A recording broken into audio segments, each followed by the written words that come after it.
Hello and welcome to Artismia. I'm Brandon and I've been throwing pottery for over 25 years. And if there's one thing I've learned, it's that mastering the basics isn't optional, it's essential. Whether you're a beginner or a seasoned potter, today I'm sharing 7 essential tips that may help you to improve your wheel throwing experience. Now let's dive in. Tip 1. Always wedge with intention.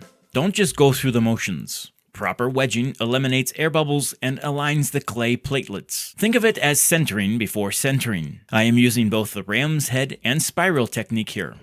If your clay feels too soft or too firm, this is the time to correct it. If your clay is too wet, flatten it like a pancake and place it on a plaster wedging stand. The plaster will draw the moisture out of the clay while it air dries. If you don't have a plaster wedging stand, you can always make one, or use an old piece of canvas or cloth to flatten the clay like a pancake and then let it air dry. If the clay is too firm, I often use a damp rag or cloth and wrap it around the ball and then leave it in a plastic bag for a few hours. After that, I re-wedge it to make certain that the consistency of the clay is even before throwing it on the wheel. Tip 2. Your wheel setup matters more than you might think. Make sure your seat height keeps your elbows just above your knees. Place your water bucket close, keep your tools nearby, and don't forget, center your body before you center the clay. These are the typical tools I use when throwing on the potter's wheel. First, I like to use plastic bats as they are easy to remove and this speeds up my production process. Depending on the size of the pot, I often use a wooden throwing stick as the inside extension to my left hand. A good sponge is a must-have. A natural one like this is my favorite, but the synthetic ones work well also. I keep a wire cutting tool close by and easy to reach as it is used to cut the pot from the wheel head or bat. I use a leather chamois to smooth and round the rims, and a double-ended wooden turning tool with a pointed tip and a rounded end. This is used to pre-trim the foot or the base of the pot before removing it from the wheel. I also use a wooden rib tool, a rubber rib tool, and a metal rib tool. Each has its own advantages while using them, and I'll explain later. A needle tool to trim and level the rim, or if needed, to pop an air bubble. I also keep a towel close by in case I need to wipe my hands off, especially when recording video and I need to change the camera angle. Tip 3. Centering is everything. It's the foundation of every pot you will make. Wedge the clay on the wheel multiple times, cone it up, flatten it down, and repeat.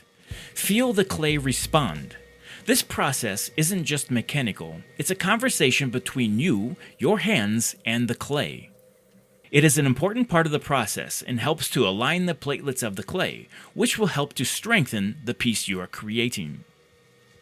A bonus tip when centering. If you are struggling to push the clay on center, stop relying on your shoulder and arm muscles. Instead, try using your leg. Drive your elbow into your thigh just behind your knee and force your stiff forearm and locked wrist towards the center. Utilize the strength of your hip and leg to achieve this. Keep your elbow bent at approximately 90 degrees, your wrist locked, and your hand firm. Use this fleshy area on the side of your palm at the base of your little finger as the main contact point with the mound of clay. Tip 4. When opening the clay, proceed slowly. Be steady, rigid, and mechanical. I often hold my left hand in an L position similar to the loser gesture, with my fingers straight ahead and the thumb extended to the side. I keep my left elbow locked against my thigh and use the fleshy web between the thumb and finger as a guide. Then using my right index finger or middle finger, I locate the center of the mound and gently push down, forcing the clay outward, creating a cavity. As I approach the wheel head, I feel for depth and begin to pull the clay wall towards my left hand, smoothly guiding the clay up and outward. Now, maintaining an even internal floor and base is crucial as it sets the stage for strong and balanced walls. If the pot is large enough, I use a rib tool or throwing stick to compress the floor, which is a great way to prevent the dreaded S-crack you might get during the firing process. Tip 5. Pull with precision. Use your inside and outside fingers like a pair of pincers. Let the clay stretch and flow between them. Watch your speed and your breathing. Apply even, consistent, and controlled pressure. Take your time and do not rush. You have to develop muscle memory and learn to sense the thickness of the clay between your fingers. If you go too fast, you may end up with an uneven rim. Many times an accident like this is fixable. Be patient, slow the wheel down and take your time. Make minor adjustments and re-pull the walls. Use a rib tool to strengthen and reinforce as needed. Now, if you're just starting out, the best thing to do with a mishap like this is just to start over. But if you must fix it, make sure you use a needle tool to trim and re-level it.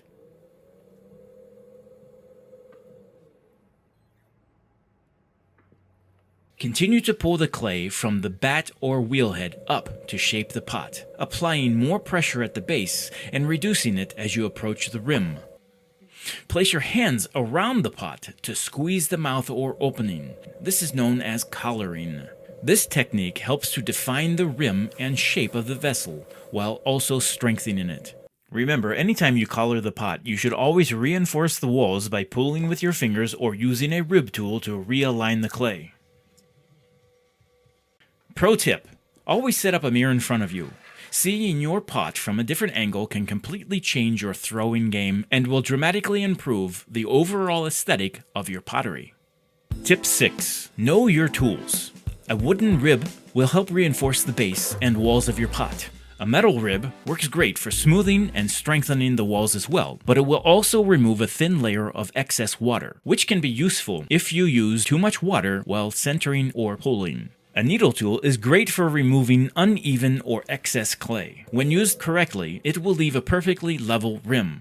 A piece of leather chamois is a must for creating that perfectly rounded rim, especially when making a vessel that ultimately makes contact with someone's lips, like a teacup or a coffee mug. Now, don't just use your tools. Always think of them as extensions of your hands. Tip 7. Trim for success.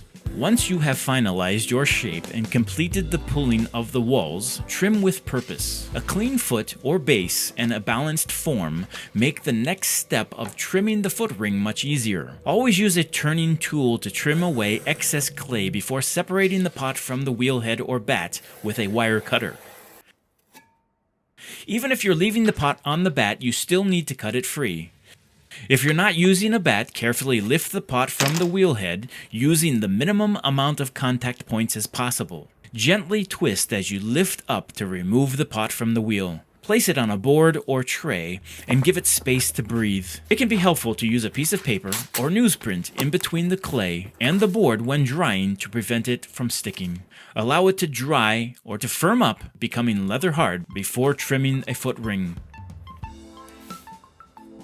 Well, thanks for joining me today. If you picked up even one new idea or if you learned something from this video, give it a like and subscribe for more pottery wisdom from the wheel.